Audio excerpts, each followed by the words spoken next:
बार और मैं आपको बता दूं कि अब जो हम लोग पढ़ने जा रहे हैं, जैसा मैंने कहा भी था कि हम लोग वन डायमेंशनल प्रोजेक्टाइल पढ़ने जा रहे हैं। बेसिकली प्रोजेक्टाइल मोशन दो तरह का होता है, एक होता है स्ट्रेट लाइन वाला प्रोजेक्टाइल, एक होता है कर्व्ड प्रोजेक्टाइल। सारे प्रोजेक्टाइल में एक बात कॉमन होती है कि बॉडी का एक्सेलरेशन कांस्टेंट रहता है। Projectile motion is a motion with constant acceleration. ये कांस्टेंट एक्सेलरेशन वाला मोशन क्या होता है, एक बार जल्दी से मैं रिपीट करूंगा। आप कहेंगे बार बार वही बात करता हूं, नहीं ये बात तो मैं करूंगा। कांस्टेंट एक्सेलरेशन वाला मोशन जल्दी से मैं रिपीट करूंगा। ये कांस्टेंट एक्सेलरेशन क्या होता है, जैसे ये तीन ऑब्जेक्ट्स है, ये मैं कई बार बता चुका हूं, तो आपको लगेगा बार बार वही बात आ रही। तो जैसे ये तीन ब्लॉक्स हैं और तीनों को एक एक इनिशियल वेलोसिटी दे दी गई। अब देखिए किस स्टाइल में मूव कर रहे हैं। ब्लॉक जब मूव कर रहा था तो मैं उसका फोटो हर एक सेकंड के बाद ले रहा था। तो सबसे ऊपर वाला ब्लॉक देखिए कैसे मूव कर रहा है। एक एक सेकंड में जब मैंने फोटो लिया तो उसकी वेलोसिटी 2 मीटर पर सेकंड, 2 मीटर पर सेकंड, 2 मीटर पर सेकंड, उसकी वेलोसिटी चेंज नहीं हो रही है। तो हम कहेंगे उसका जो एक्सेलरेशन है वो जीरो है, जीरो एक्सेलरेशन से चल रहा है। दूसरा वाला ब्लॉक जो है उसका भी एक एक सेकंड में मैंने फोटो लिया, उसकी वेलोसिटी चेंज हो रही है और बहुत नाइस पैटर्न में चेंज हो रही। हर एक सेकंड में वेलोसिटी में जो चेंज है वो चेंज नहीं चेंज हो रहा है। वेलोसिटी तो चेंज हो रही है लेकिन हर एक सेकंड में वेलोसिटी में जो चेंज है वो चेंज नहीं हो रहा है। यानी हम कह सकते हैं कि यहां पर एक्सेलरेशन कांस्टेंट है। हर एक सेकंड में वेलोसिटी में 2 यूनिट का चेंज हो रहा है। तो हम कह सकते हैं ये बॉडी एक कांस्टेंट एक्सेलरेशन 2 मीटर पर सेकंड स्क्वायर से चल रही है। जो तीसरी बॉडी है उसका भी एक एक सेकंड में हमने फोटो लिया है, उसकी वेलोसिटी भी चेंज हो रही है, लेकिन उसकी वेलोसिटी में हर एक सेकंड में जो चेंज है वो चेंज भी चेंज हो रहा है। तो हम कह सकते हैं लास्ट वाला मोशन जो है वो straight line motion with variable acceleration है। ये सबसे कम पढ़ेंगे हम लोग लास्ट वाला मोशन। सबसे ज्यादा प्रकृति को प्यारा है ये सेकंड वाला motion, straight line motion with constant acceleration, जिसमें हर एक सेकंड में वेलोसिटी में जो चेंज आता है वो चेंज कांस्टेंट है। तो ये सबसे प्रिय मोशन है कांस्टेंट एक्सेलरेशन। और आपके आसपास सबसे ज्यादा यही होते हुए दिखता है। मैंने आपको एक एग्जांपल भी दिया था कि सबसे ज्यादा यही मोशन कैसे होते हुए दिखता है आपके आसपास। 1 सेकेंड, ये एग्जांपल आपके सामने। अरे क्या एग्जांपल दूं, मैं तो ये कहूंगा कि इस पेन को यहां से मैं रिलीज कर दूं तो इसका मोशन स्ट्रेट लाइन मोशन है विद कांस्टेंट एक्सेलरेशन। लेकिन पेन कुछ ज्यादा ही तेजी से नीचे भाग जाएगा, बहुत ज्यादा एक्सेलरेशन दिखाएगा। तो इसका जो एक्सेलरेशन है थोड़ा ठंडा करने के लिए, ये पेन अगर मैं यहां से छोड़ दूं तो ये जी के एक्सेलरेशन से 10 मीटर पर सेकंड स्क्वायर के एक्सेलरेशन से इतनी जल्दी नीचे पहुंच जाएगा कि मुझे इसके मोशन को स्टडी करने का टाइम ही नहीं मिलेगा। कोई मुझसे कहे straight line motion with constant acceleration का ऐसा एग्जांपल दो जो थोड़ा स्लो हो और हम उसको देख पाए, तो ऐसे में मैं जो करता हूं, ऐसे में मुझे जो सबसे अच्छा लगता है वो ये लगता है कि एक इंक्लाइंड सरफेस बना ली जाए और उसके टॉप पर एक ब्लॉक रखा जाए। इस ब्लॉक को अगर आप रेस्ट से रिलीज करेंगे तो ये है straight line motion with constant acceleration. तो आप कहेंगे सीधे से ऊपर से छोड़ देते, ऊपर से छोड़ेंगे तो बहुत रैपिड एक्सेलरेशन है। ये straight line motion with slow acceleration, constant acceleration और एक्सेलरेशन की वैल्यू कम है, ये धीरे धीरे स्लो मोशन में नीचे जा रहा है और हम इसके मोशन को स्टडी कर सकते हैं। ये अगर इस ब्लॉक का एक एक सेकंड में मैंने फोटो लिया तो उस फोटो में मैंने ये पाया कि ये ब्लॉक रेस्ट पर, ये ब्लॉक रेस्ट पर है, इनिशियल वेलोसिटी 0 है। एक सेकंड के बाद इसकी वेलोसिटी 6 हुई, फिर एक सेकंड के बाद 12 हुई, फिर एक सेकंड के बाद इसकी वेलोसिटी 18 हुई। तो हम कह सकते हैं ये हर एक सेकंड में वेलोसिटी में जो चेंज है वो 6 का है। तो ये 6 मीटर पर सेकंड स्क्वायर के कांस्टेंट एक्सेलरेशन से चल रहा है। आप इस एंगल को कमजोर करके, इसको कम करके बहुत बढ़िया एक्सेलरेशन ला सकते हैं। आप इतने कम एक्सेलरेशन से चला सकते हैं कि बॉडी 2 से चले, फिर इसकी वेलोसिटी 4 हो जाए, फिर इसकी वेलोसिटी 6 हो जाए। इतना नन्हा एक्सेलरेशन, इस समय तो एक्सेलरेशन की वैल्यू सिर्फ 2 मीटर पर सेकंड स्क्वायर है, तो इतना कम एक्सेलरेशन भी ला सकते हैं। अरे थीटा कम करके आप इस बॉडी को 1 मीटर पर सेकंड स्क्वायर के कांस्टेंट एक्सेलरेशन से भी चलने पे मजबूर कर सकते हैं। थीटा बहुत कम करके आप इसको 0.1 मीटर पर सेकंड स्क्वायर के कांस्टेंट एक्सेलरेशन से चलने के लिए मजबूर कर सकते हैं कि ऊपर से नीचे तक ये 1 घंटे में है, आप बोर हो जाएं देखते देखते। तो straight line motion with constant acceleration अगर आपको दिखाना हो किसी को, कभी कोई पूछे बच्चा एक एग्जांपल दो, तो मैं आपको बताऊं आप यही दीजिएगा तो लोग इंप्रेस हो जाएंगे, क्योंकि इसमें जो एक्सेलरेशन की वैल्यू है वो हमारे कंट्रोल में है। जो कांस्टेंट एक्सेलरेशन बोल रहा हूं ना, एक्सेलरेशन कांस्टेंट है, लेकिन वो कांस्टेंट कितना होगा वो हम डिसाइड कर सकते हैं थीटा को बढ़ा घटा के। तो ये straight line motion with constant acceleration का सबसे बढ़िया एग्जांपल है। हमारा जो प्रोजेक्टाइल मोशन है वो भी straight line motion with constant acceleration है। प्रोजेक्टाइल मोशन दो तरह का होता है, जैसे मैंने बताया। अब आ रहा हूं प्रोजेक्टाइल पे। अरे आप भी सोचेंगे यार बार बार वही बोरिंग इंट्रोडक्शन, वही पुरानी बात, तो करना पड़ता है। तो अभी मैं बताऊं कि प्रोजेक्टाइल मोशन दो तरह का है, एक स्ट्रेट लाइन प्रोजेक्टाइल और एक कर्व्ड प्रोजेक्टाइल। सपोज एक बॉडी को आप ग्राउंड से ऊपर उछालते हैं, ये एक बॉल है और इसको आप किसी इनिशियल वेलोसिटी से ऊपर उछालते हैं, ये सीधा ऊपर जाती है, ये सीधा ऊपर जाती है और नीचे आती है। ये एक प्रोजेक्टाइल मोशन है। प्रोजेक्टाइल मोशन वो होता है, डेफिनेशन क्या है, जिसमें बॉडी प्योरली ग्रेविटी के कंट्रोल में चले, उस पर ग्रेविटेशनल फोर्स के सिवा और कोई फोर्स ना लगे। प्रोजेक्टाइल मोशन वो उसको कहते हैं जिसमें बॉडी जब तक चलती रहे उस पर एकमात्र फोर्स mg लगे और वो किसी और चीज के कांटेक्ट में ना हो, सिर्फ ग्रेविटेशनल फोर्स उसको अफेक्ट करे। तो ये बॉडी सीधा ऊपर गई, नीचे आई और हर समय इसका जो एक्सेलरेशन था वो g के बराबर था। ये बॉडी कांस्टेंट एक्सेलरेशन से चलती रही। एक्सेलरेशन हर समय नीचे की तरफ होगा। ये बॉडी ऊपर जा रही है, एक्सेलरेशन नीचे की तरफ, ये बॉडी नीचे आएगी तब भी एक्सेलरेशन नीचे की तरफ। ऐसे देखो बचपन में सब बातें करते हैं बच्चे, तो बड़ा मजा आता है सुनने में। है मेरा बेटा है ना 6th में, बेटी 6th में है, उससे मैंने पूछा कि बॉडी को ऊपर उछाला भी, उसका एक्सेलरेशन किधर है? तो देखती बॉडी ऊपर जा रही तो कह रही एक्सेलरेशन ऊपर है। मैंने कहा फिर उसके बाद नीचे आएगी अब? तो कहते नीचे आएगी तो एक्सेलरेशन नीचे की तरफ है। लोग बॉडी के चलने के डायरेक्शन जिधर वो जा रही है वो उधर ही समझ लेते हैं एक्सेलरेशन है।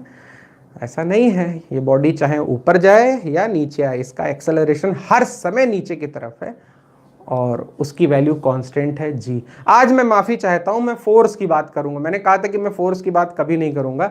एक्सेलरेशन फोर्स से पैदा होता है और एक्सेलरेशन का डायरेक्शन हमेशा उधर ही होता है जिधर बॉडी पे फोर्स लगता है। इस बॉडी पर अकेला फोर्स हर समय mg mg mg mg mg लगेगा। हर समय फोर्स डाउनवर्ड तो एक्सेलरेशन भी डाउनवर्ड। अगर इसी बॉडी को आप u की वेलोसिटी से किसी एंगल पर लॉन्च करते, लाइक दिस, इस तरह से फेंकते, तो ये बॉडी कर्व पे चलती। इसको भी प्रोजेक्टाइल कहते हैं। ये हमारा अगला चैप्टर, अगला टॉपिक हो जाएगा। ये है कर्व्ड प्रोजेक्टाइल और ये है स्ट्रेट लाइन प्रोजेक्टाइल। इसको कह सकते हैं 1 डायमेंशनल प्रोजेक्टाइल और इसको कह सकते हैं 2 डायमेंशनल प्रोजेक्टाइल। इसमें भी एक्सेलरेशन कांस्टेंट है।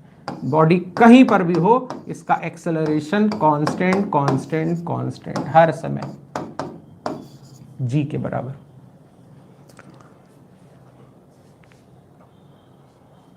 अच्छा, जैसे मैं आपसे एक बात कहता हूं, ये वाली सारी equation s is equal to ut plus half at square और v square is equal to u square plus 2ac, जितनी इक्वेशन मैंने बताई, क्या ये इक्वेशन इन दोनों मोशन के लिए यूज कर सकते हैं? नहीं कर सकते।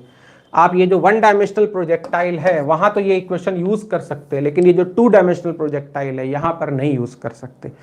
इस तरह की इक्वेशन को यूज करने के लिए जो शर्त होती थी, आप है ना, हाँ, इस तरह की इक्वेशन को यूज करने के लिए जो शर्त होती थी, कंडीशन होती थी, क्या होती थी शर्त?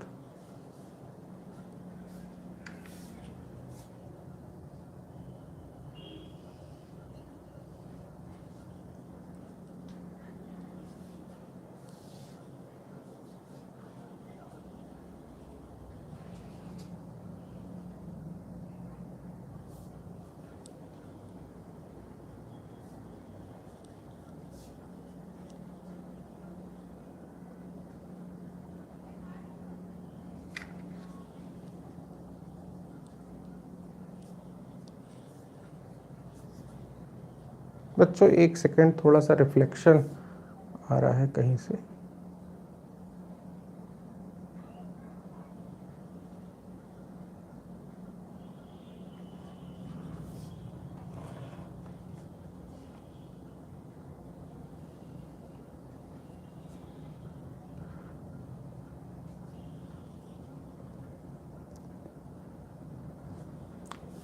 चलिए खैर, तो s is equal to ut plus half at square, इस तरह की इक्वेशन हम लोग यूज कर सकते हैं इस वाले मोशन में, क्योंकि ये मोशन स्ट्रेट लाइन है, ये मोशन स्ट्रेट लाइन नहीं है।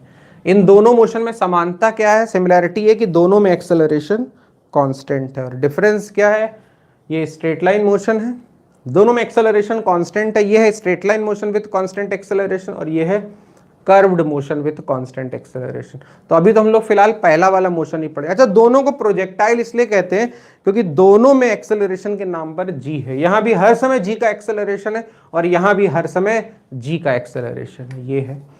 तो चलिए पहला वाला मोशन पढ़े और दूसरा वाला मोशन तो काफी खतरनाक होने जा रहा है, देख ही रहे, बॉडी कर्व पे चल रही है। भगवान जाने उसको सॉल्व कैसे करेंगे, ये भी एक बात है।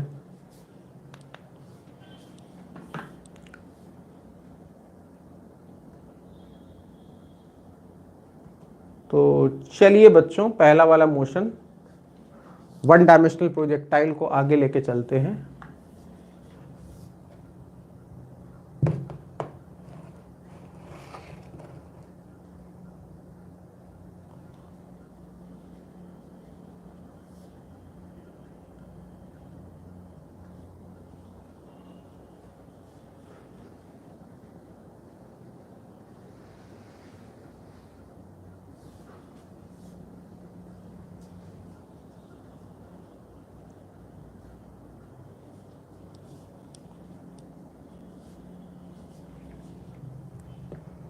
एक सेकंड बच्चों, मैं आ रहा हूं आपके पास। कुछ ऐसा हो रहा है जो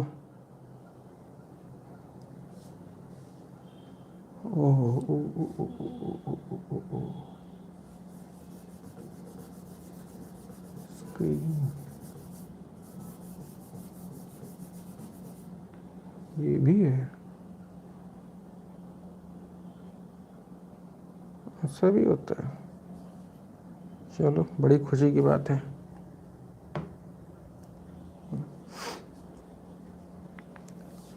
थोड़ा पॉज हो गया, ब्रेक हो गया।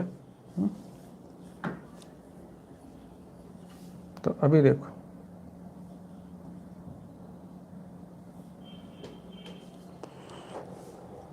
अभी देखो कि क्या होने जा रहा है। वन डायमेंशनल प्रोजेक्टाइल को हम कैसे सॉल्व करने जा रहे हैं। अभी देखो, तो ये एक बॉल है। वन डायमेंशनल प्रोजेक्टाइल समझ गए ना, वन डायमेंशनल का मतलब ही होता है स्ट्रेट लाइन मोशन। तो ये एक बॉल है और इसको u की वेलोसिटी से सीधा ऊपर उछालते हैं। ये एक मैक्सिमम हाइट तक जाती है लाइक दिस, वहां स्टॉप करती है और नीचे आती है। बस इसका ऊपर जाना और नीचे आना, ये हो गया straight line motion with constant acceleration, या ये हो गया स्ट्रेट लाइन प्रोजेक्टाइल, या ये हो गया वन डायमेंशनल प्रोजेक्टाइल। वैसे ऐसे प्रोजेक्टाइल का एक और नाम है, क्या बताइए?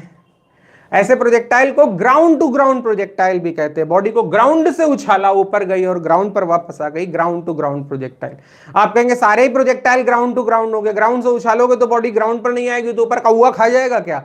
अरे मतलब हाइट टू ग्राउंड प्रोजेक्टाइल भी होते हैं यार। आप अपने घर की छत से किसी बॉल को उछालें और वो सड़क पे जाके गिरे तो वो ग्राउंड टू ग्राउंड प्रोजेक्टाइल नहीं है, तो इसको ग्राउंड टू ग्राउंड प्रोजेक्टाइल कह रहे हैं। अब इस प्रोजेक्टाइल में सवाल ये कि हमको निकालना क्या रहता है। तो इस प्रोजेक्टाइल में हमको जो निकालना है, अभी आप वो देख लो कि क्या निकालना है। क्या निकालना है इस प्रोजेक्टाइल में? हमें पता करना है कि ये बॉल मैक्सिमम कितनी हाइट तक जाएगी, और हमें निकालना है कि इस बॉल का टाइम ऑफ फ्लाइट कितना। ये बड़ी मजेदार चीज है।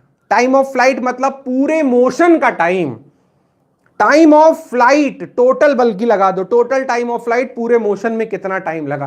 तो पहले देखते हैं कि पूरे मोशन में कितना टाइम लगा। तो इसके लिए हम लोग क्या करें कि ए से बी तक टाइम निकाले और फिर बी से ए नीचे आने का टाइम निकाले, ए से बी ऊपर जाने का टाइम निकाले, बी से ए नीचे आने का टाइम निकाले। नहीं, पागल है हम लोग, ऐसा बिल्कुल नहीं करेंगे। आप देखो S is equal to U T plus half A T square. अगर ये इक्वेशन मैं पूरे मोशन के लिए यूज कर लूं एक ही बार में, यही तो मजा है। प्रोजेक्टाइल मोशन के टुकड़े क्यों करें? अपवर्ड मोशन और डाउनवर्ड मोशन को अलग अलग सॉल्व करेंगे, अलग अलग टाइम निकालेंगे, ऐसी मैंने हिंट भी दी थी। अपवर्ड मोशन और डाउनवर्ड मोशन को मिला दें और पूरा मोशन ए से गई बी और बी से गए ए, यानी ए से ए, ये बॉडी ए से चली और ए पर वापस आ गई। पूरा मोशन स्ट्रेट लाइन था कि नहीं था?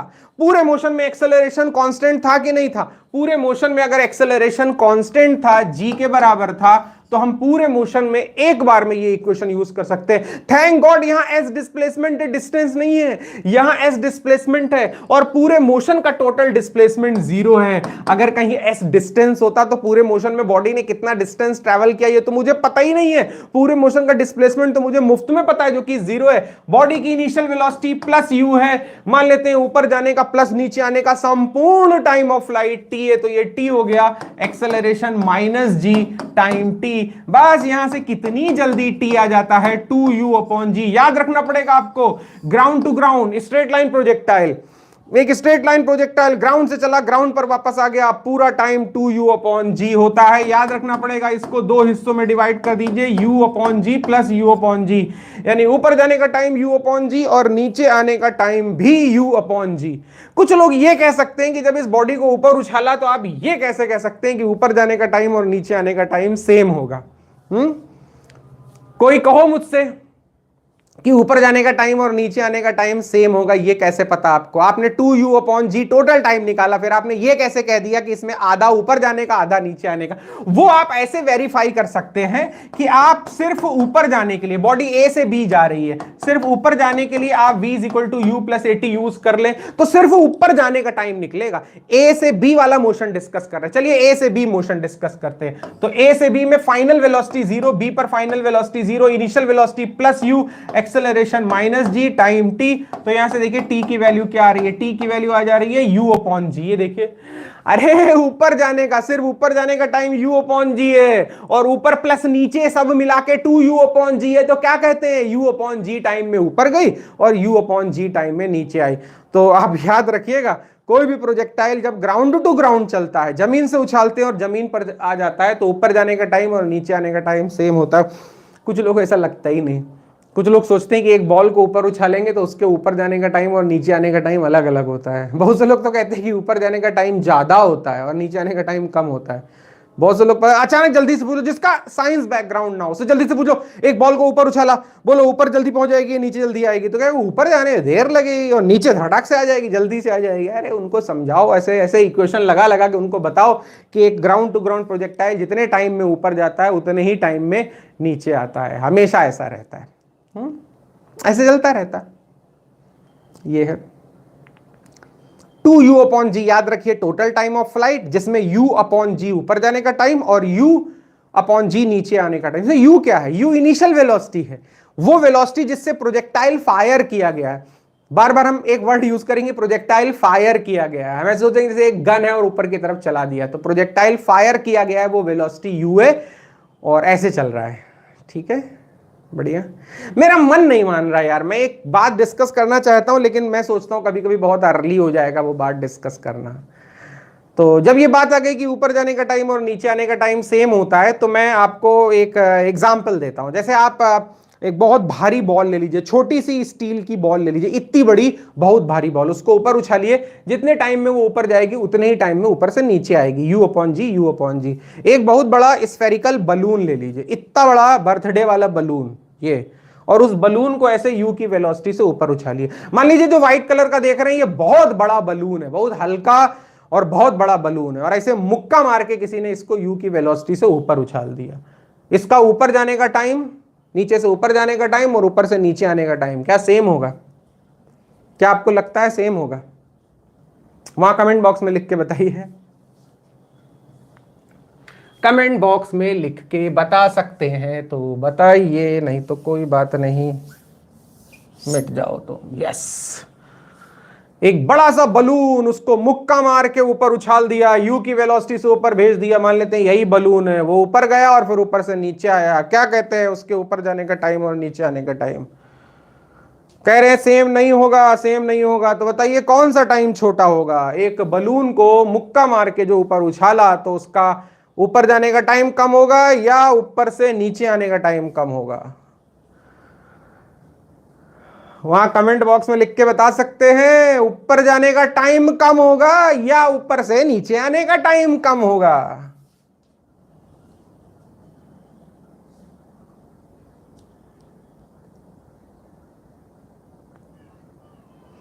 दोनों टाइम अगर कंपेयर करें, एक बलून ऊपर गया वो टाइम t1 है, ऊपर से नीचे आया वो टाइम t2 है। अगर कंपेयर करें तो आपको क्या लगता है कौन सा टाइम कम होगा?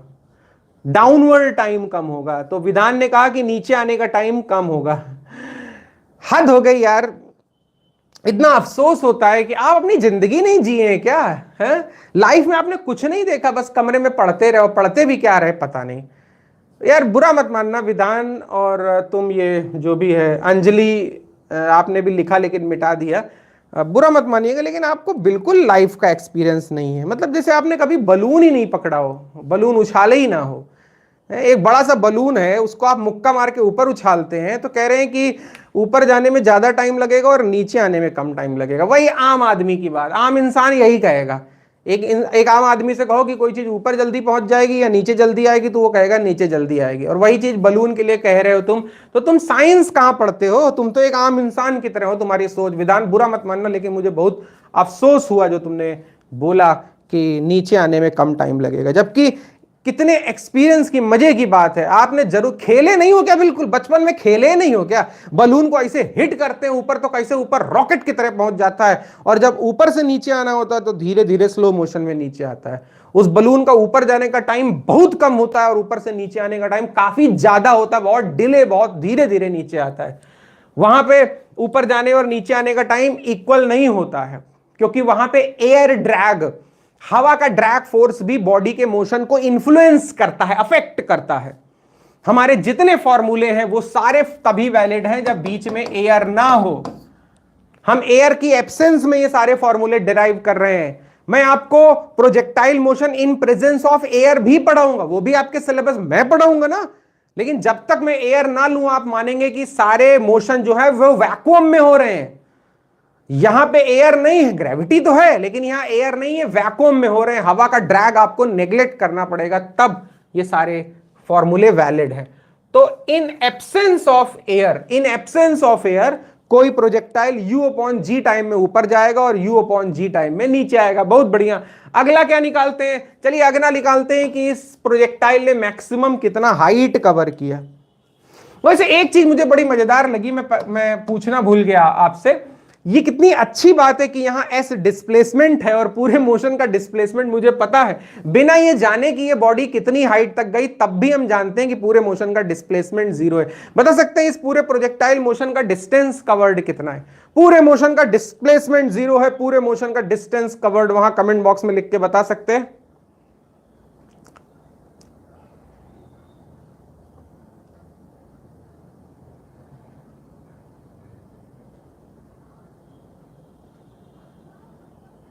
नितिन कह रहे मोशन स्ट्रेट लाइन में नहीं होगा। अरे हवा शांत है, अगर पंखा बंद कर दीजिए, आप बलून को ऊपर उछालेंगे। अगर हवा नहीं चल रही हो, विंड और एयर में फर्क है। अरे कुछ पढ़े लिखे हो कि नहीं हो यार?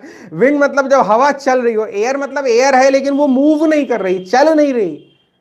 तो विंड की बात नहीं कर रहा हूं, विंड 0 है, एयर है, एयर ड्रैग है, और बलून ऊपर जाएगा कम टाइम में और नीचे आएगा देर में, और स्ट्रेट लाइन में भी चलेगा। तो मैंने पूछा कि पूरे मोशन में डिस्टेंस कवर्ड कितना है, तो बिल्कुल सही बताया आपने, 2h। अब चलिए देखते हैं इस बॉडी का मैक्सिमम हाइट कितना है। तो अगर आपको मैक्सिमम हाइट निकालना है तो सिर्फ a से b का मोशन डिस्कस करेंगे। और a से b के मोशन के लिए अगर हम ये इक्वेशन यूज कर लें, v square is equal to u square plus 2as, तो मैक्सिमम हाइट पर final velocity 0, initial velocity u, acceleration -g, और a से b तक का डिस्प्लेसमेंट h। हम सिर्फ अपवर्ड मोशन डिस्कस कर रहे हैं, तो यहां से h की वैल्यू आ जाती है u स्क्वायर अपॉन 2g। फॉर्मूले भूल जाएं लेकिन डिपेंडेंस ना भूलें, सब कुछ डिपेंडेंस है। मैक्सिमम हाइट का formula u square upon 2g होता है, इस पर शायद ही कोई सवाल आए, बल्कि सवाल ऐसा आएगा कि एक दिन हमने बॉडी को u की वेलोसिटी से फेंका और वो h मीटर गई, अगले दिन मेरा मन किया आज कुछ तूफानी करते हैं तो हमने 2u डबल वेलोसिटी से फेंका, तो बताओ कितनी हाइट तक जाएगी। अगर आप किसी बॉडी को डबल वेलोसिटी से ऊपर उछालते हैं तो याद रखिएगा h is proportional to u square है। u की जगह अगर 2u आ गया तो 2 का स्क्वायर 4 होता है। तो अगर आप किसी दिन बॉडी को 2u की वेलोसिटी से उछालोगे तो उसकी जो मैक्सिमम हाइट है वो 4h हो जाएगी। वेलोसिटी कर दी 2u तो मैक्सिमम हाइट हो गई 4h। तो मैं ये कहना चाहता हूं कि जब चीजें लीनियरली डिपेंड नहीं करें, देखिए एच यू को प्रोपोर्शनल नहीं है, एच यू स्क्वायर को प्रोपोर्शनल है, तो ऐसे में आप यू को डबल करोगे तो मैक्सिमम हाइट 4 गुना ज्यादा हो जाएगी। तो ये ऐसे चलता रहता है। बहुत सही, बढ़िया है। तो ये वन डायमेंशनल प्रोजेक्टाइल या ग्राउंड टू ग्राउंड प्रोजेक्टाइल का सबसे सिंपल केस था, जिसमें एक बॉडी ग्राउंड से चली, ग्राउंड पर वापस आ गई। चलिए आगे बढ़ते हैं। आगे मेरे फाइल में मेरे पास क्या है वन डायमेंशनल प्रोजेक्टाइल में, 1 सेकेंड।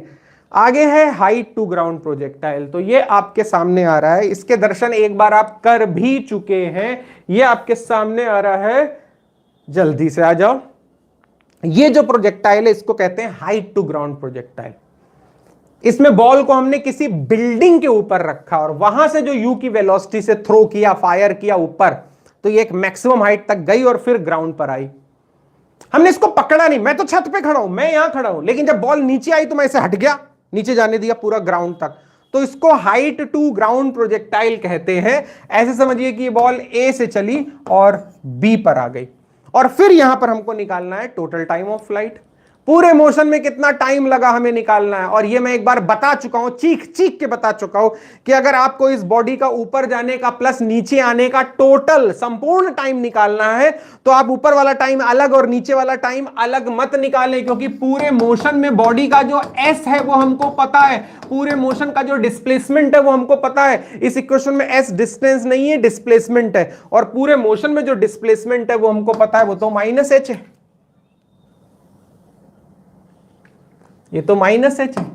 बॉडी ए से चली, बी पे आ गई, बीच में ऊपर गई, तो हम क्या करें, डिस्प्लेसमेंट के लिए तो वैसे भी ये जानने की जरूरत नहीं होती कि बॉडी बीच में कहां गई। डिस्प्लेसमेंट के लिए बस इनिशियल पोजीशन से फाइनल पोजीशन को सीधे मिला देते हैं। इस बॉडी का डिस्प्लेसमेंट बस ए से बी, ए बी है, जो कि माइनस एच है। जो भी वेक्टर नीचे की तरफ उसको माइनस साइन के साथ लिखेंगे। Initial velocity plus U time T, acceleration minus G time T. ये एक क्वाड्रेटिक इक्वेशन बन जाती है। मैं एक बार लिख दूं जल्दी से, half G T square minus U T minus h is equal to 0, और यहां से t की वैल्यू आती है श्रीधराचार्य फॉर्मूले से, u प्लस माइनस का प्लस ले रहे हैं, मुझे नेगेटिव टाइम नहीं चाहिए, u plus under root B square यानी u स्क्वायर माइनस 4ac, यहां भी एक माइनस है तो माइनस माइनस प्लस हो जाएगा, तो ये हो गया 2gh, और divided by 2a, half G a का काम कर रहा है तो 2a करोगे तो ये g आ जाएगा। तो ये सही है ना। ये इस बॉडी का टोटल टाइम ऑफ फ्लाइट। इसको आप याद भी रख सकते हैं, अपने घर की छत से सीधा ऊपर फेंका जिसको, वो इतने टाइम में सड़क पे पहुंचती है, रोड पे पहुंचती है। ये हाइट टू ग्राउंड प्रोजेक्टाइल का टोटल टाइम ऑफ फ्लाइट है। एक बार मैंने एक हिंट दी थी आपको कि कोई भी रिजल्ट आप डेराइव करें तो उसमें गलती होने के चांसेस हैं। आपने बीच में श्रीधराचार्य फॉर्मूला गलत लगाया होगा, क्वाड्रेटिक गलत लिखी होगी, कुछ तो गलत गलत गलत गलत आप कर सकते हैं। तो जो फाइनल आंसर आता है उसको हमेशा क्रॉस चेक कर लेते हैं। फाइनल आंसर को कैसे क्रॉस चेक कर लेते हैं, जैसे ये आपका आंसर है, इतना भारी बड़ा आंसर है, अब ये गलत भी हो सकता है, तो इसको कैसे क्रॉस चेक कर लेते हैं, इसको ऐसे क्रॉस चेक कर सकते हैं कि इसमें h बराबर 0 रख दें और फिर देखें t कितना आता है। अगर आप h बराबर 0 रखिए तो h बराबर 0 रख देते हैं तो t आ जाता है 2u/g। ये तो पिछला वाला टाइम ऑफ फ्लाइट आ गया। और क्यों आ गया? h बराबर 0 रखने का मतलब ये बिल्डिंग गिर गई, घर गिर गया आपका, छत जो है वो सड़क पे चली गई, छत रोड के लेवल पे आ गई, h 0 हो गया, बिल्डिंग पे चक्के ग्राउंड के लेवल पे आ गई, और तब तो ये ग्राउंड टू ग्राउंड प्रोजेक्टाइल हो गया। और ग्राउंड टू ग्राउंड प्रोजेक्टाइल का टाइम ऑफ फ्लाइट तो 2u/g होता है। तो ये बिल्कुल सही है, हमने अपने फॉर्मूले को क्रॉस चेक भी कर लिया, क्रॉस चेक भी कर लिया, ये बिल्कुल सही है। वैसे एक और मजेदार बात है, यहां आप u को 0 रख दो, मुझे बताइएगा u बराबर 0 रखने का मतलब क्या है। अगर हम यहां पे u को 0 रख दें तो ये जो टाइम आ रहा है, पहले मैं बता दूं क्या आ रहा है, देखो धैर्य से, पेशेंस से, आप देखिए u को 0 रख दे, जहां जहां u है उसको मार डालो, जहां जहां u है अगर उसको मार डालें तो ये √2gh बचा ऊपर और नीचे सिर्फ g बचा, तो ये हो जा रहा है √2h/g। अभी बता सकते हैं u बराबर 0 रखने का मतलब क्या है, और ये जो टाइम आ रहा है √2h/g ये क्या रिप्रेजेंट कर रहा है। u बराबर 0 रखने का मतलब, हो ना सब लोग, u बराबर 0 रखने का मतलब कि इस बॉडी को रेस्ट से रिलीज किया। क्या बात है, बिल्डिंग की छत पे चले गए और ऐसे ऊपर की तरफ थ्रो नहीं किया बल्कि रिलीज किया, रेस्ट से रिलीज किया, इनिशियल वेलोसिटी 0 रख के छोड़ दिया, तो बॉडी ग्राउंड पे पहुंची और उसको टाइम लगेगा इतना। अरे ये भी हम लोग याद रख सकते हैं, रेस्ट से रिलीज किया हुआ प्रोजेक्टाइल, किसी हाइट से रेस्ट से रिलीज किया हुआ प्रोजेक्टाइल √2h/g टाइम में जमीन तक पहुंच जाता है। एक फॉर्मूले से कितने फॉर्मूले आ रहे हैं। छत पे खड़े होके बॉडी को सिंपली रिलीज करोगे तो वो सड़क तक जाने में √2h/g का टाइम लगेगी। याद रखना यार, ये याद रखना, अभी न्यूमेरिकल आएंगे तो भूल मत जाना।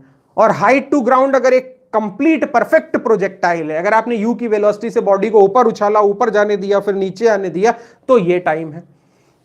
सो this is called height to ground projectile. Time of flight याद रखें। और उसके आफ्टर इफेक्ट्स क्या बोल सकते हैं, मतलब एक्स्ट्रा रिजल्ट्स भी याद रखें। एक्स्ट्रा रिजल्ट्स मतलब हमने यू को 0 रखा तो ये √2h/g आ गया, रेस्ट से छोड़े और जमीन तक जाने दे तो ये टाइम आ गया। अच्छा, इतनी देर से आप एक चीज देख रहे हैं, एक चीज नोट कर रहे हैं कि मैं बक बक बक बक बक बक किए जा रहा हूं और आप मौज ले रहे हैं वहां पे। तो अभी क्या है, अभी आपको मैं एक क्वेश्चन दे रहा हूं। क्वेश्चन क्या, सोचने के लिए। वो क्वेश्चन अच्छे नहीं होते जिसमें लंबा लंबा कैलकुलेशन करना होता है। क्वेश्चन तो वो अच्छे होते हैं जिसमें कुछ थिंक करने के लिए हो, कुछ सोचने के लिए हो। तो मैं आपको कुछ हाइट टू ग्राउंड प्रोजेक्टाइल दिखा रहा हूं, ये आपके सामने।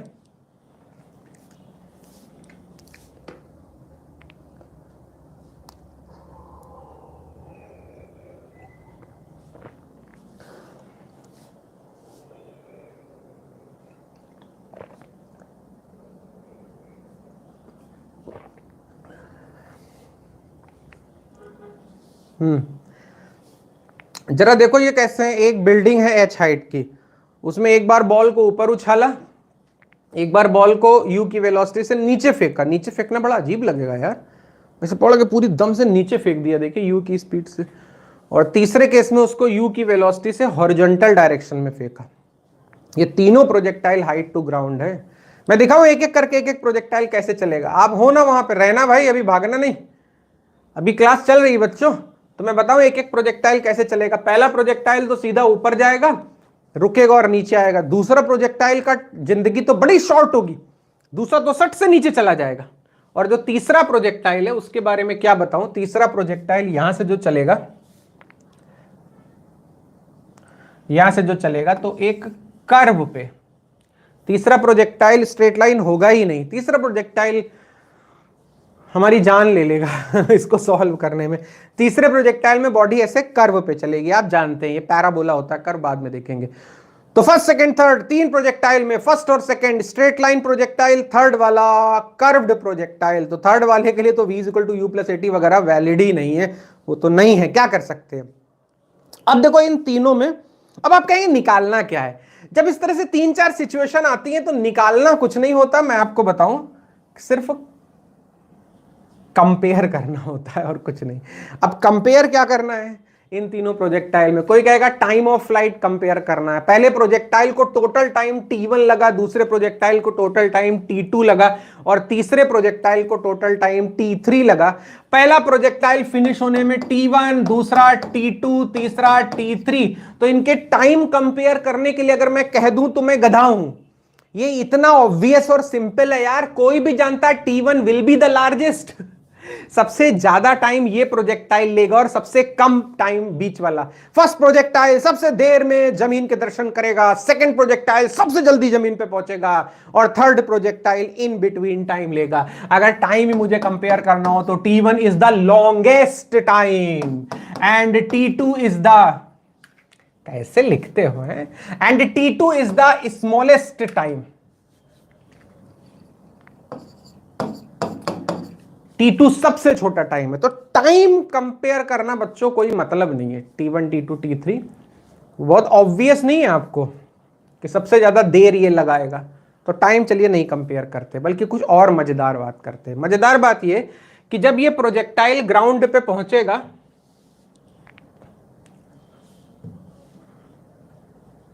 जब ये प्रोजेक्टाइल ग्राउंड पे पहुंचेगा, ये प्रोजेक्टाइल ग्राउंड पे पहुंचा तो इसके पास कुछ फाइनल वेलोसिटी है v। ये वाला प्रोजेक्टाइल भी ग्राउंड पर पहुंचा, ग्राउंड पर पहुंच के कुछ फाइनल वेलोसिटी होगी। और ये प्रोजेक्टाइल भी ग्राउंड पर पहुंचा, इसके पास भी ग्राउंड पर पहुंच के कुछ फाइनल वेलोसिटी होगी। इनिशियल वेलोसिटी को u से रिप्रेजेंट कर रहे हैं, फाइनल वेलोसिटी को v से रिप्रेजेंट कर रहे हैं। तो जैसे ये प्रोजेक्टाइल ग्राउंड पर पहुंचा तो इसकी फाइनल वेलोसिटी v1 है, जब ये ग्राउंड को हिट करने वाला था इसकी फाइनल वेलोसिटी v2, और जब ये ग्राउंड को हिट करने वाला था तो इसकी final velocity v3। Final velocity का मतलब ग्राउंड को हिट करने से जस्ट पहले। एक बार एक स्टूडेंट से मैंने पूछा कि ये प्रोजेक्टाइल है, इसकी इनिशियल वेलोसिटी तो u है, फाइनल वेलोसिटी कितनी? कहता 0। मैंने कहा क्यों? कहता ग्राउंड से टकरा के रुक गया होगा तो फाइनल वेलोसिटी 0। अरे भैया ये तुम ना कर देना। किसी भी मोशन में फाइनल वेलोसिटी का मतलब होता है कि जब तक वो प्रोजेक्टाइल के रूप में चल रहा है, ग्राउंड को हिट कर गया तो वो प्रोजेक्टाइल नहीं रहा। प्रोजेक्टाइल कब तक है? जब तक वो ग्राउंड से टकरा नहीं जाता तब तक वो प्रोजेक्टाइल है। ग्राउंड से टकराने से 1 माइक्रोसेकंड पहले तक भी वो प्रोजेक्टाइल है, लेकिन अगर वो ग्राउंड को छू गया तो वो प्रोजेक्टाइल नहीं है, वो तो वहां पे रुक जाएगा, फिर तो कोलिजन करेगा, फिर तो आगे की कहानी शुरू होगी। तो जब आप फाइनल वेलोसिटी कहते हैं तो ग्राउंड को हिट करने से बस जरा सा पहले, उसको कहते हैं फाइनल वेलोसिटी। तो कंपैरिजन ये है कि आपको बताना है कि इन तीनों में से किस प्रोजेक्टाइल की फाइनल वेलोसिटी सबसे ज्यादा होगी। पहला प्रोजेक्टाइल v1 की वेलोसिटी से ग्राउंड को तड़ाक से हिट किया, दूसरा प्रोजेक्टाइल v2 की वेलोसिटी से ग्राउंड को हिट किया, तीसरा प्रोजेक्टाइल v3 की वेलोसिटी से ग्राउंड को हिट किया। v1 v2 v3 में लार्जेस्ट कौन है ये आपको बताना है, वहां कमेंट बॉक्स में लिखिए।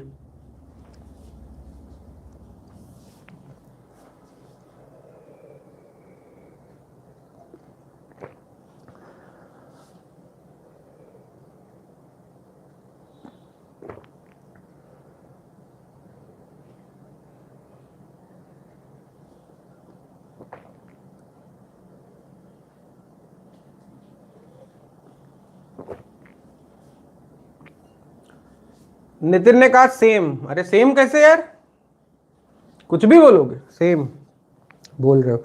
मैं चाहता हूं बाकी लोग, अभिषा यस, शौर्य, विधान, देवांश। शौर्य ने कहा कि v1 इज द लार्जेस्ट, यानी जो फर्स्ट प्रोजेक्टाइल है उसकी फाइनल वेलोसिटी सबसे ज्यादा होगी। और लोग मैं बताइए कि कौन सा प्रोजेक्टाइल? देवांश ने कहा कि v2 इज द लार्जेस्ट, जो सेकंड प्रोजेक्टाइल है उसकी फाइनल वेलोसिटी ज्यादा होगी। वैसे मैं देवांश से मैच करती मेरे थॉट, मुझे लगता है जो सेकंड प्रोजेक्टाइल उसको ऐसे नीचे फेंका गया, जब नीचे ऑलरेडी नीचे फेंका है तो ग्राउंड तक पहुंच के तो स्पीड और ज्यादा हो जाएगी। तो मुझे भी यही लगता है कि सेकंड प्रोजेक्टाइल जब ग्राउंड को हिट करेगा तो उसकी जो फाइनल वेलोसिटी v2 है वो लार्जेस्ट होगी। और विधान ने कहा v2। हाँ सही बात है यार, v2 अंदर दिल की बात है v2। तो चलिए देखते हैं इनमें से कौन सा प्रोजेक्टाइल किसकी फाइनल वेलोसिटी सबसे ज्यादा होगी। ये कंपैरिजन अच्छा लगा ना? अगर मैं पूछता कि टाइम किसका सबसे ज्यादा होगा तो पहले प्रोजेक्टाइल का बड़ा ऑब्वियस है ना। मैं पूछता कि टेम्परेचर, मास, नहीं, ये फाइनल वेलोसिटी का कंपैरिजन आपको अच्छा लगा ना? हाँ मुझे भी अच्छा लगा। तो चलिए देखते हैं कि फाइनल वेलोसिटी किसकी सबसे ज्यादा होगी। तो चलिए मैं ये जो फर्स्ट प्रोजेक्टाइल है इसकी फाइनल वेलोसिटी निकालने के लिए बड़ा मजेदार कैलकुलेशन, आपको बहुत अच्छा लगेगा। तो जो पहला वाला प्रोजेक्टाइल है उसकी फाइनल वेलोसिटी निकालने के लिए मैं ये इक्वेशन यूज कर रहा हूं, v² = u² + 2as। ये फाइनल वेलोसिटी निकालने के लिए यही इक्वेशन तो बढ़िया है। ये इक्वेशन मैं फर्स्ट प्रोजेक्टाइल के लिए यूज कर रहा हूं। चलिए यूज करते हैं, रहिएगा नहीं, ये वेरिएबल नंबर ऑफ स्टूडेंट सही नहीं होते, ये जो आते जाते रहते हैं आप, ये अच्छी बात नहीं है। तो पहले प्रोजेक्टाइल की फाइनल वेलोसिटी v1 है तो v की जगह v1। इनिशियल वेलोसिटी कितनी ले ले? इनिशियल वेलोसिटी प्लस u, उसका स्क्वायर u²। अब देखिएगा ये 2as, ये जो है ये कितने ट्रिक से मैं लिखूंगा। अच्छा ये एक ऐसी इक्वेशन है, मैं आपको बताऊं, v² = u² + 2as, this is the only equation जिसमें टाइम नहीं आता है, and time is the only scalar. ये जितना वन डायमेंशनल काइनेमेटिक्स चल रहा है, डिस्प्लेसमेंट, वेलोसिटी, एक्सेलरेशन और टाइम, अगर इन चार में बात करें तो time is the only scalar. तो ये एक ऐसी इक्वेशन इसमें सब वेक्टर है। v फाइनल वेलोसिटी वेक्टर है, u इनिशियल वेलोसिटी वेक्टर है, उसके बाद जो as आ रहा है इसको हल्के में ले रहे हो क्या? a एक्सेलरेशन वेक्टर है, s डिस्प्लेसमेंट वेक्टर है, सारे वेक्टर है। तो अब देखिए 2as को जब मैं लिखूंगा तो आपकी जान निकल जाएगी। मैं कैसे वेक्टर का, इसके वेक्टर होने का सम्मान करूंगा, इसके डायरेक्शन का सम्मान करूंगा। तो मैं एक्सेलरेशन को कैसे लिख रहा हूं? ये जो प्रोजेक्टाइल है इसका एक्सेलरेशन हर समय नीचे की तरफ है, और जो भी वेक्टर नीचे की तरफ है उसको मैं माइनस साइन के साथ लिखूंगा। तो एक्सेलरेशन को परमानेंट मैंने -g दे दिया है। अब डिस्प्लेसमेंट कितना लिखूं? ये पहला वाला प्रोजेक्टाइल डिस्कस हो रहा है, ये बिल्डिंग के टॉप पर था और अब जमीन की धूल चाट रहा है, तो डिस्प्लेसमेंट बिल्डिंग के ऊपर से सड़क तक, डिस्प्लेसमेंट नीचे की तरफ है, तो ये भी मैं माइनस साइन के साथ लिखूंगा। ये कितनी मजेदार बात आप देखिए, एक्सेलरेशन माइनस क्योंकि हर समय नीचे की तरफ है, डिस्प्लेसमेंट नेगेटिव क्योंकि इनिशियल पोजीशन ऊपर है और फाइनल पोजीशन नीचे, और डिस्प्लेसमेंट हमेशा इनिशियल पोजीशन से फाइनल पोजीशन होता है। तो ये ऐसे है। यहां से v1 की वैल्यू देखो, v1 की वैल्यू आ जा रही है under root you square plus 2gh। तो जो पहला वाला प्रोजेक्टाइल है उसकी फाइनल वेलोसिटी होगी under root you square plus 2gh। होगी कि नहीं होगी? तो ये पहले वाले प्रोजेक्टाइल की फाइनल वेलोसिटी हो गई, और पहले वाले प्रोजेक्टाइल की फाइनल वेलोसिटी दूसरे वाले प्रोजेक्टाइल की फाइनल वेलोसिटी से कंपेयर करना है, तो चलिए कंपेयर करते हैं। अभी दूसरे वाले प्रोजेक्टाइल के लिए फिर यही इक्वेशन, अरे दूसरे के लिए नहीं निकालोगे क्या? You square plus 2as। दूसरे वाले प्रोजेक्टाइल की फाइनल वेलोसिटी v2 है, इनिशियल वेलोसिटी u है, एक्सेलरेशन अब उसमें भी देखो आप 2, एक्सेलरेशन उसका कैसे लिखेंगे? अच्छा, दूसरे वाले प्रोजेक्टाइल की जो इनिशियल वेलोसिटी है मुझे माइनस यू लिखनी चाहिए थी, लो यार गलत हो गया, माइनस यू लिखना चाहिए था, लेकिन स्क्वायर लगा है, माइनस यू भी लिखते और स्क्वायर, माइनस यू का स्क्वायर तो यू स्क्वायर ही आता, तो वो स्क्वायर हो जाता, और एक्सेलरेशन माइनस जी और डिस्प्लेसमेंट माइनस एच। तो देखो क्या हो रहा है कि दूसरे प्रोजेक्टाइल की जो फाइनल वेलोसिटी है वो under root you square plus 2gh आ रही है। ये लो, पहले वाले प्रोजेक्टाइल की फाइनल वेलोसिटी आ रही थी under root you square plus 2gh आ रही थी, मैंने मिटा दिया, और दूसरे प्रोजेक्टाइल की फाइनल वेलोसिटी भी under root you square plus 2gh, तो दोनों की फाइनल वेलोसिटी तो सेम आ गई। मैं आपको असली बात बताऊं, नितिन आपने सही कहा था, इनफैक्ट इन तीनों प्रोजेक्टाइल की जो फाइनल वेलोसिटी है जब ये ग्राउंड पे पहुंचेंगे तो सेम होगी, और इसके लिए किसी कैलकुलेशन की भी जरूरत नहीं है, वो एक लाइन में प्रूव किया जा सकता है। ये तीनों प्रोजेक्टाइल हाइट टू ग्राउंड है, तीसरा वाला तो इतना खतरनाक है कि वो स्ट्रेट लाइन पे नहीं चल रहा, लेकिन तीनों की फाइनल वेलोसिटी सेम होगी। उसको आप ऐसे कह सकते हैं, उसको आप बिना ये v square equal to u square plus 2as वगैरह से कह सकते हैं। एक चीज होती है एनर्जी कंजर्वेशन, वो वर्क एनर्जी चैप्टर में मैं आगे पढ़ाऊंगा, थोड़ा आपने सुना जरूर होगा, अरे सुना तो होगा कम से कम। एनर्जी कंजर्वेशन क्या होता है? एनर्जी कंजर्वेशन ये होता है कि किसी बॉडी की टोटल मैकेनिकल एनर्जी कांस्टेंट बनी रहती, अगर कोई लॉस ना हो, अगर कोई फ्रिक्शन वगैरह इस तरह के फोर्स ना लगे। तो अगर हम इन तीनों प्रोजेक्टाइल का एनर्जी कंजर्वेशन करें, एनर्जी कंजर्वेशन का मतलब होता है टोटल मैकेनिकल एनर्जी कांस्टेंट, और किसी बॉडी की टोटल मैकेनिकल एनर्जी क्या होती है? Kinetic energy plus potential energy. Potential energy को यू से रिप्रेजेंट करते हैं। तो अगर आप इस पहले वाले मोशन को देखें, ये ए से चला और बी पर आ गया, तो इसकी ए पर जो एनर्जी है और बी पर जो एनर्जी है अगर मैं वो इक्वल करूं, तो ए पर एनर्जी है kinetic energy half m u square, लेकिन ए पर एक पोटेंशियल एनर्जी भी तो है mgh, बी पर पहुंच के तो सिर्फ काइनेटिक एनर्जी है। अरे बी तो ग्राउंड है, बी पर पहुंच के सिर्फ काइनेटिक एनर्जी है। यहां पूरा एम कैंसिल कर दो, एम कैंसिल कर दो, लो कह रहे नहीं पहले ही समझाओ तो समझ ही में नहीं आ रहा। ये जब बॉडी ए पर है तब उसकी टोटल मैकेनिकल एनर्जी कितनी है? मैकेनिकल एनर्जी के दो टुकड़े होते हैं, काइनेटिक एनर्जी और पोटेंशियल एनर्जी। तो जब ये ए पर है तब half m u square kinetic energy है, और जमीन से एच हाइट पर भी है तो mgh पोटेंशियल एनर्जी है। लेकिन जब ये बी पर पहुंचा तब इसके पास पोटेंशियल एनर्जी तो नहीं है ना, बी पर पहुंच के तो सिर्फ काइनेटिक एनर्जी है। तो मैंने लिख दिया ऐसे, दोनों एनर्जी बराबर कर दी। एम अगर आप कैंसिल कर दें तो यहां से v की वैल्यू आ जा रही है under root you square plus 2gh, और तीनों ही केस में एनर्जी कंजर्वेशन ऐसा ही दिखेगा। अच्छा, आप सेकंड केस में एनर्जी कंजर्वेशन करेंगे तब भी तो यही लिखेंगे। अच्छा, सेकंड वाला प्रोजेक्टाइल देखिए, शुरू में काइनेटिक एनर्जी इतनी, पोटेंशियल एनर्जी इतनी, जमीन पर पहुंच के सारी एनर्जी सिर्फ काइनेटिक एनर्जी के फॉर्म में। तीसरा वाला प्रोजेक्टाइल लेंगे तब भी आप एनर्जी कंजर्वेशन ऐसे ही तो लिखेंगे। तीसरा प्रोजेक्टाइल देख लीजिए, kinetic energy half m u square, potential energy इस एच हाइट पर mgh, और जमीन पर पहुंच के kinetic energy half m v square. तो तीनों में से किसी का भी एनर्जी वाला कंजर्वेशन आप कर देंगे तो final velocity under root you square plus 2gh आ रही है। और मैं क्या कहूं, तो तीनों ही प्रोजेक्टाइल की फाइनल वेलोसिटी सेम होगी। ये वाला जो तीसरा स्ट्रेट लाइन में नहीं भी चल रहा है तब भी। अच्छा ये बताइए, काइनेटिक एनर्जी स्केलर क्वांटिटी है या वेक्टर? कमेंट बॉक्स में लिख के बताइए, काइनेटिक एनर्जी एक स्केलर क्वांटिटी है या वेक्टर?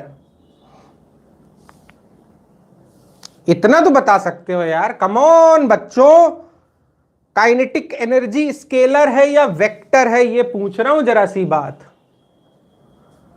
नितिन ने कहा स्केलर है। अरे नितिन, और कोई बता नहीं रहा है, तुम्हारी बात पे कैसे यकीन कर लूं? और कोई?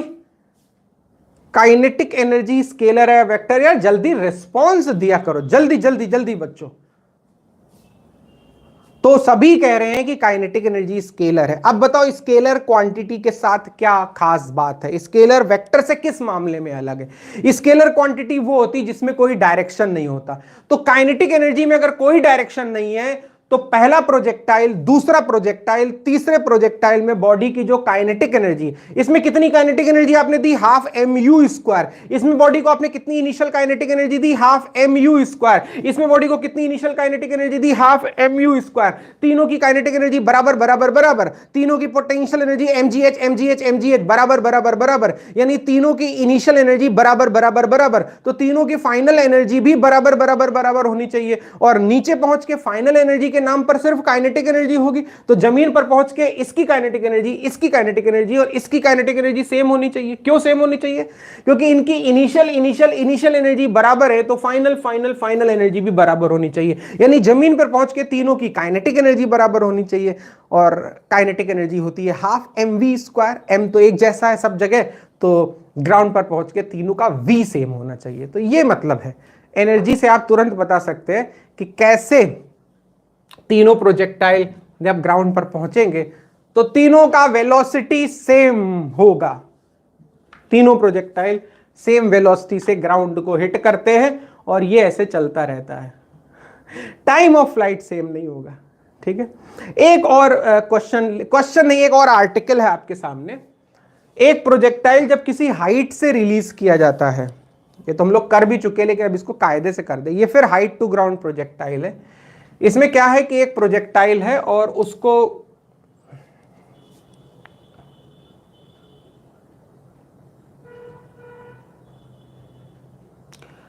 बिल्डिंग की हाइट से रिलीज किया गया है 0 वेलोसिटी से, और इसको नीचे गिरने दिया जा रहा है, तो ये g के एक्सेलरेशन से गिर रहा है। और अक्सर ये पूछते हैं कि किसी प्रोजेक्टाइल को h हाइट फॉल करने में कितना टाइम लगा। इस प्रोजेक्टाइल को यहां से यहां आने में, h हाइट फॉल करने में अगर t टाइम लगा तो t अक्सर पूछते हैं। और ये t निकालने के लिए मैं ये इक्वेशन यूज कर रहा हूं, s is equal to ut plus half a t square. एक बात मैं आपसे कहूंगा, आप उसको गलत मत समझिएगा, खराब मत समझिएगा। मैंने कहा था कि जितने वेक्टर्स ऊपर की तरफ है वो पॉजिटिव साइन के साथ लेंगे, लेकिन ये मैं बदलता रहूंगा अपनी सुविधा के हिसाब से। जब ये बॉडी चल रही तो इसका डिस्प्लेसमेंट नीचे की तरफ, वेलोसिटी नीचे की तरफ, एक्सेलरेशन नीचे की तरफ। जब सारे ही वेक्टर नीचे की तरफ है, पूरा मोशन ही नीचे की तरफ है, तो चलिए डाउनवर्ड डायरेक्शन को पॉजिटिव ले लीजिए। देखिए गिरगिट की तरह मैंने रंग बदल दिया। अगर मेरे को कोई ऐसा मोशन दिख रहा है जिसमें सारे वेलोसिटी, एक्सेलरेशन, डिस्प्लेसमेंट सभी नीचे की तरफ है, तो डाउनवर्ड डायरेक्शन को ही पॉजिटिव मान ले। तो इस तरह से इस बॉडी का जो डिस्प्लेसमेंट है वो मैं प्लस h लिखूंगा, इनिशियल वेलोसिटी 0 है, एक्सेलरेशन प्लस g लिखूंगा और टाइम t। तो यहां से आप याद रख सकते हैं कि अगर कोई बॉडी रेस्ट से रिलीज की जाए तो उसको h हाइट गिरने में जो टाइम लगता है वो √2h/g। h हाइट गिरने में इतना टाइम लगता है, याद रखना, जरा सी बात है, याद रखना √2h/g फॉर्मूला आपको याद रखना है। लेकिन इस फॉर्मूले पे कभी सवाल नहीं आएगा। सवाल क्या आएगा अभी मैं बताने जा रहा हूं आपको, वो आप देखिए।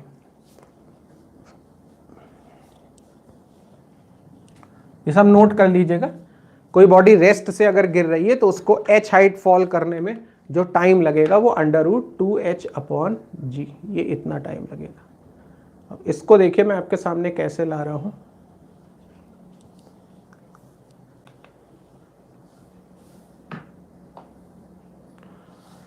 मान लेते हैं एक बॉडी, जाना नहीं अभी, रुक जाए थोड़ा सा है। तो मान लेते हैं एक बॉडी रेस्ट से रिलीज करी गई और वो नीचे गिरती ही जा रही है, और मान लेते हैं नीचे इन्फिनिटी तक गड्ढा है, इन्फिनिटी तक गिरने की जगह है। तो ये बॉडी पहला h हाइट गिरती है ऐसे किसी टाइम t1 में, फिर ये बॉडी अगला h हाइट गिरती है टाइम t2 में। इसके पूरे मोशन को मैंने h के पार्ट्स में डिवाइड किया है। तो पहले ये t1 टाइम में,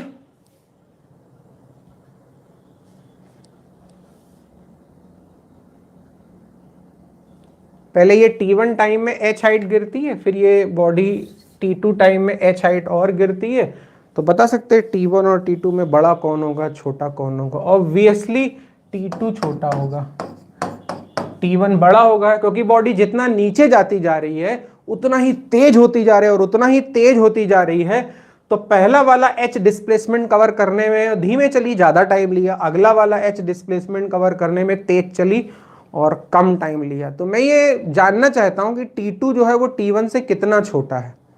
सेकंड वाला H डिस्प्लेसमेंट कवर करने में कम टाइम लिया, लेकिन कितना कम? तो चलिए ये देखते हैं, आपको बहुत अच्छा लगेगा। तो इस पूरे मोशन को अगर मैं A से बॉडी B तक गई और B से C तक आई, अगर ऐसे करें और सिर्फ A से B तक का मोशन लें और A से B तक हम ये इक्वेशन यूज करें, S is equal to ut plus half at square, u 0 है, A से B तक का डिस्प्लेसमेंट h, एक्सेलरेशन g और टाइम t1, ये इक्वेशन रिजर्व कर लीजिए। अब इस बॉडी का मोशन चलिए पूरा A से C तक डिस्कस करते हैं। A से C, B से C का मोशन मैं डिस्कस नहीं कर पाऊंगा, आई एम सॉरी। B से C का मोशन इसलिए डिस्कस नहीं कर पाऊंगा क्योंकि B से C का मोशन डिस्कस करने के लिए B पर वेलोसिटी कितनी है वहां मैं फंस जाऊंगा, इसलिए मैं A से C मोशन डिस्कस कर रहा हूं और A से C फिर ये इक्वेशन यूज कर रहा हूं, S is equal to half AT square. तो A से C डिस्प्लेसमेंट बोलिए 2h, A से C पूरा 2h हो गया ना, h प्लस h। A से C एक्सेलरेशन कितना, वही g। A से C टाइम कितना लगा, अभी आपको लिखना पड़ेगा t1 प्लस t2। A से C जो टाइम लगा वो t1 प्लस t2 ऐसे लगा। अब ये जो इक्वेशन है मैं बॉक्स बंद कर दे रहा हूं, बहुत कम जगह में लिखने को मिलता है, तो ये दो इक्वेशन है, इनको मैं बॉक्स में बंद कर दे रहा हूं और उसके बाद डिवाइड करने जा रहा हूं। अभी बहुत ध्यान देना, मैं इनको कैसे डिवाइड करने जा रहा हूं, ये इक्वेशन ऊपर रहेगी और ये नीचे रहेगी। Second equation divided by first equation, तो अगर मैं डिवाइड कर दूं तो ये आ जा रहा है t1 plus t2 upon t1 और इसका स्क्वायर इज इक्वल टू, अरे यार जाना नहीं यार, कह रहे हैं यार, कहां जा रहे हो यार, इतनी जल्दी खाना खाते हो क्या? नितिन जाना नहीं है, रहना यहां पे, देवांश, विधान, एवरीवन। अभिषा आप प्रेजेंट है क्या? अगर प्रेजेंट है तो शो योर प्रेजेंस। अरे तुम तो हो ही नितिन यार, तुम तो अच्छे बच्चे हो।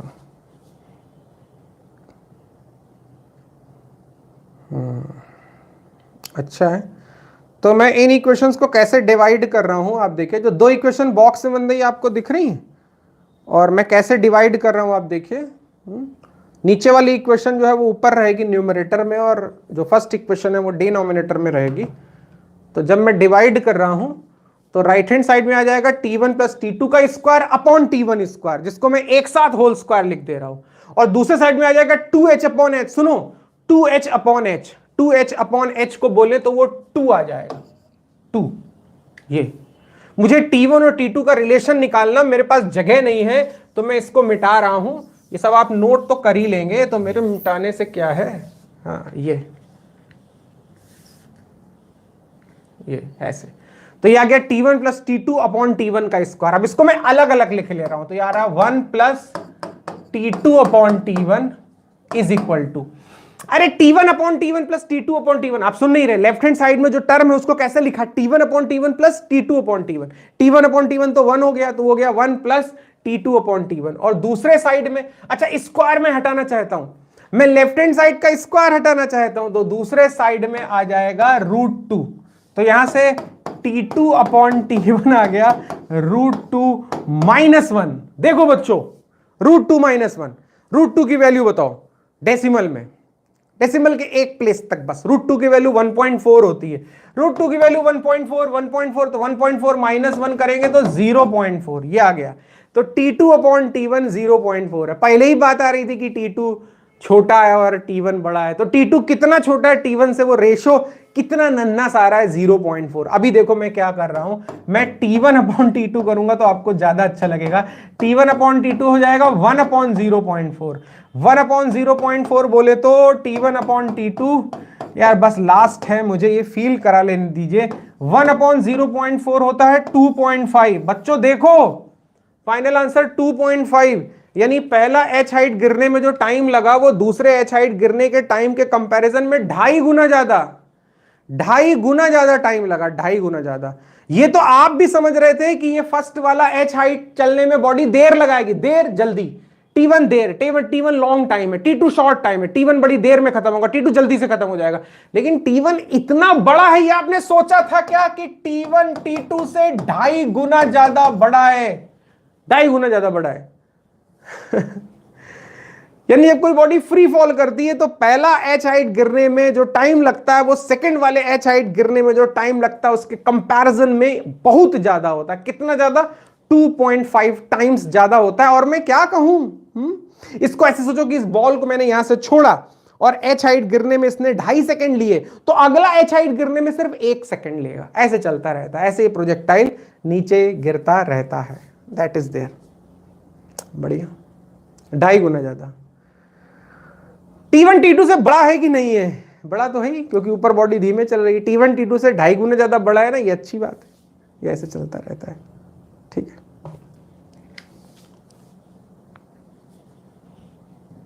जब कोई बॉडी गिरती है, चलती है। 1 सेकेंड।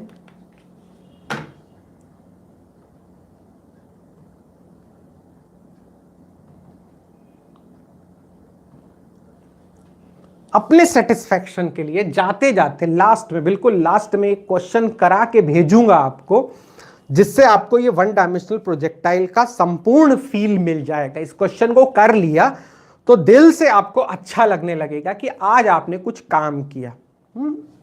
आज का दिन आपको बढ़िया लगेगा। ये क्वेश्चन क्या है मैं आपको बताऊं। इसमें कहा, in figure a particle is falling down past 3 evenly spaced windows of equal heights, rank the windows according to. पहले तो मैं समझा ही दूं कि क्या हो रहा है। पहले मान लो कि एक बहुत ऊंची बिल्डिंग है, 10 फ्लोर 15 फ्लोर की बिल्डिंग है, और उस बिल्डिंग की छत से किसी ने एक बॉल को, ये कोई बॉल है ग्रीन कलर से, और इसको बिल्डिंग की छत से रिलीज किया। और ये जब बॉल नीचे गिरती जा रही थी तो ये बिल्डिंग के फ्लोर हैं, ये सबसे ऊपर वाला फ्लोर है, टॉप फ्लोर, ये उसके नीचे वाला, ये उसके नीचे वाला, ऐसे करते करते सड़क तक है, बहुत ऊंची बिल्डिंग है।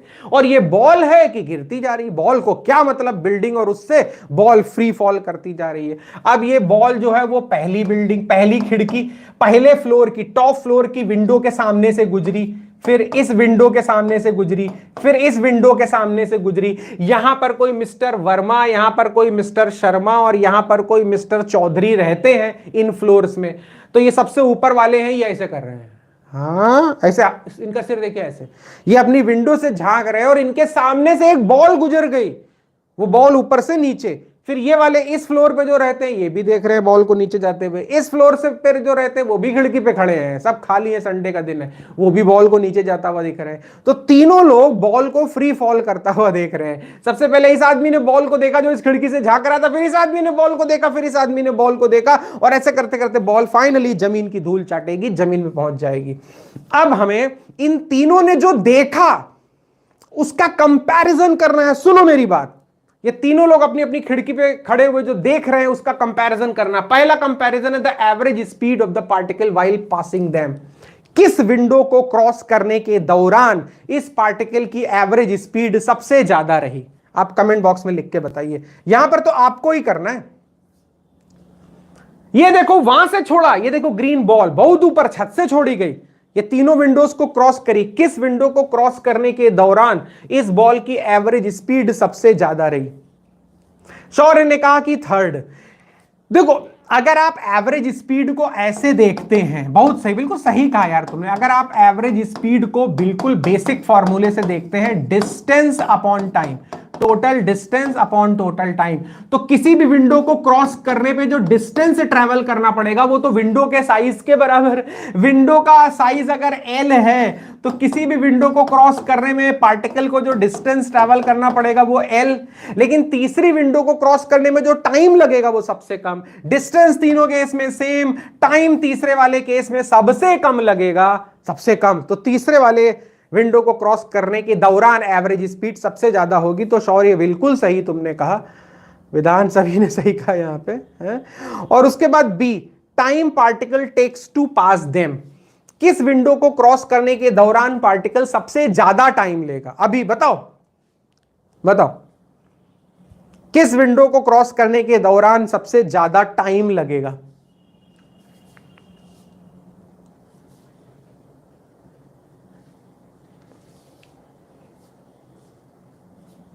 बिल्कुल सही, ये भी ऑब्वियस है। अरे बहुत मोमेंटम में हो, सब बताते चल रहे हो, अभी रुक जाओ भी पता चलेगा। तो फर्स्ट विंडो को क्रॉस करने के दौरान जो टाइम लगेगा वो सबसे ज्यादा लगेगा। अरे इस बॉल को छत से फेंका गया है तो फर्स्ट विंडो को क्रॉस करने में स्पीड बहुत कम होगी तो टाइम सबसे ज्यादा लग जाएगा, टाइम ज्यादा लगेगा। फर्स्ट विंडो थर्ड विंडो को सबसे जल्दी क्रॉस कर जाएगी, तो फर्स्ट विंडो को क्रॉस करने के दौरान सबसे ज्यादा टाइम लगेगा। यहां भी सही है। सी वाला पार्ट देखें, सी में कहा है the magnitude of acceleration of the particle while passing them. किस विंडो को क्रॉस करने के दौरान पार्टिकल का एक्सेलरेशन सबसे ज्यादा रहेगा? अभी बताओ, ये तीनों विंडो है, किस विंडो को क्रॉस करने के दौरान पार्टिकल का एक्सेलरेशन सबसे ज्यादा रहेगा? ये तो कमाल हो गया। अरे विंडो में क्या अंतर है, यहां भी जी से, यहां भी जी, यहां भी जी, हर समय जी।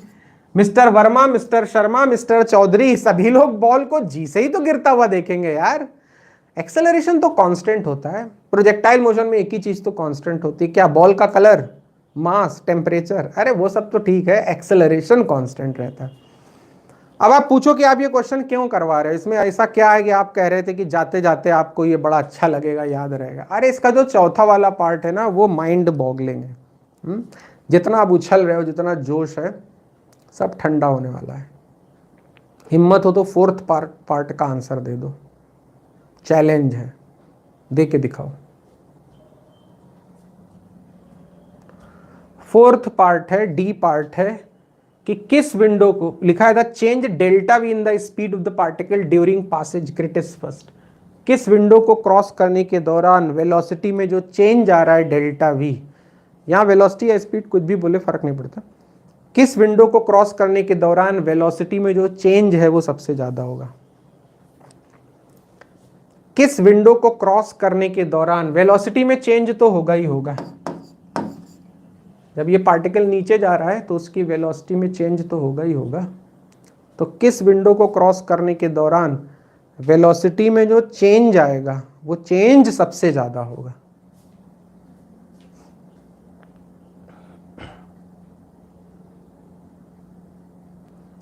देखा, तो ये डी पार्ट ऐसा था जिसमें आपकी लड़ाई हो गई, ये हालत है। नितिन ने कहा फर्स्ट, शौर्य ने कहा थर्ड। मैं चाहता हूं बाकी लोग भी आंसर करें। किस विंडो को क्रॉस करने के दौरान वेलोसिटी में जो चेंज होगा वो चेंज सबसे ज्यादा होगा? कोई फर्स्ट कह रहा है और कोई थर्ड कह रहा है, और भी लोग आंसर करें।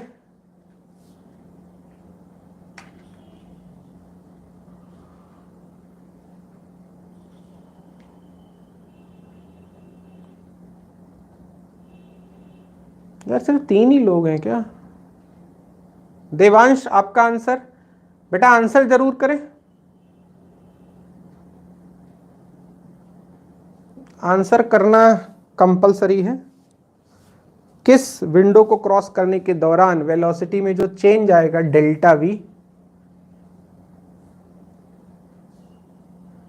वो सबसे ज्यादा होगा?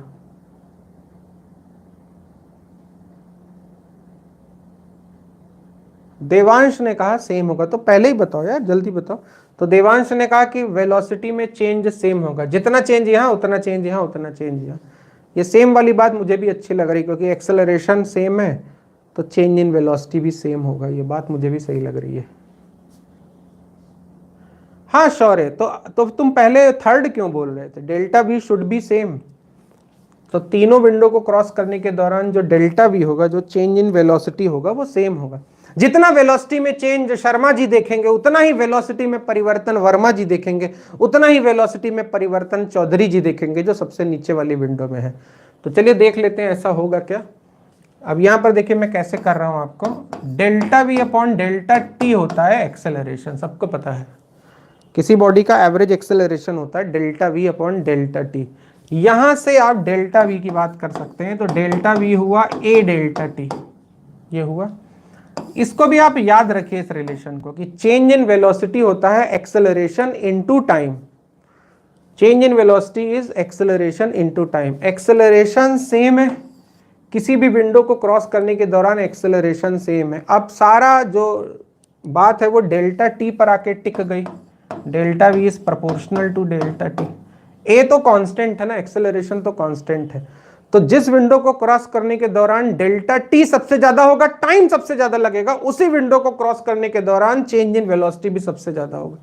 आप देखिए delta V depends upon delta T. A तो कांस्टेंट है, एक्सेलरेशन तो हर विंडो के लिए जी है, तो जब डेल्टा टी सबसे ज्यादा होगा तो डेल्टा वी सबसे ज्यादा होगा। तो फर्स्ट विंडो को क्रॉस करने में टाइम सबसे ज्यादा लगा, तो फर्स्ट विंडो को क्रॉस करने में चेंज इन वेलोसिटी भी सबसे ज्यादा होगा। फर्स्ट विंडो को क्रॉस करने में चेंज इन वेलोसिटी सबसे ज्यादा होगा, थर्ड विंडो को क्रॉस करने में चेंज इन वेलोसिटी सबसे कम होगा। मैं बार बार कह रहा हूं, delta V depends upon delta T. जिस विंडो को क्रॉस करने में टाइम सबसे ज्यादा लगेगा, उस विंडो को क्रॉस करने के दौरान delta we change in velocity भी सबसे ज्यादा होगा। तो फर्स्ट विंडो को क्रॉस करने के दौरान चेंज इन वेलोसिटी सबसे ज्यादा और लास्ट विंडो को क्रॉस करने के दौरान चेंज इन वेलोसिटी सबसे कम होगा, तो वो आंसर होगा। तो यहां सेम नहीं चलेगा, बल्कि ये पार्ट रियली सीरियस था। तो विंडो 1 को क्रॉस करने में वेलोसिटी में डेल्टा v1 का चेंज आया, विंडो 2 को क्रॉस करने में वेलोसिटी में डेल्टा v2 का चेंज आया, विंडो 3 को क्रॉस करने में वेलोसिटी में डेल्टा v3 का चेंज आया, डेल्टा v3 का चेंज आया। तो हम कह सकते हैं कि delta v1 is the largest और delta v3 is the smallest.